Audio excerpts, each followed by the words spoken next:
Καλησπέρα καταρχάς. Ελπίζω να είστε καλά ως τώρα. Εγώ είμαι η Μαρία Ρατάκη. Να ευχαριστήσουμε τους Κάσινες Πόλης στο Γιώργο Ρατάκη. Γεια! Πες? Και εμείς ευχαριστούμε. Λοιπόν, και αφού ζεσταθήκαμε αρκετά, πιστεύω πως ήρθε η ώρα να σηκωθεί λίγο η Χακάγγελο, κατέβει φίλια του Ναλίδη, έτσι. Και μια συμφωνιάζει σιγά σιγά, μαζευτήκαμε εδώ όλοι για να γουστάρουμε. Σήμερα ελπίζουμε να σας βάλουμε σε mood με τον Τίμπερ και τον Τζέρεμι Τζόουνς. Πραγματικά η ταινία να τα σπάει. Adventure Spirit και Extreme Lighting σε φανταστικά κουρά και περιοχές όπως Ανατολική, Αλάσκα, Βόρεια Αμερική, Ασία.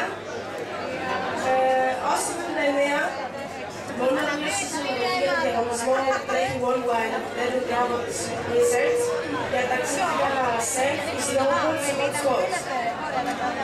Το snowboard.gr σας ευχαριστεί για το ενδιαφέρον σας και βέβαια δεν είμαστε μόνο για αυτή την ταινία, αλλά για να τα δούμε κιόλας, μιας και στο βουνό δεν υπάρχει αρκετός γνωρίζει από τα χρόνια.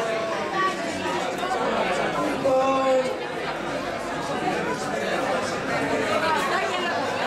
επίσης, το snowboard.gr ευχαριστεί τους supporters, ο Πάνος Ολυκιώτης από το snowreport.gr, ο Φόντας από το spot.gr, η Ρενάκο Digital Live, ο Γιώργος Ημινάνης από το Honda και η Μαρίνα από το Σλιντή. Αυτά από μένα τώρα, θα σκάσω και θα τα πούμε σε λίγο στην ταινία. Ένα γιο για τον Τζέρεμι Τζόουνς, ρε!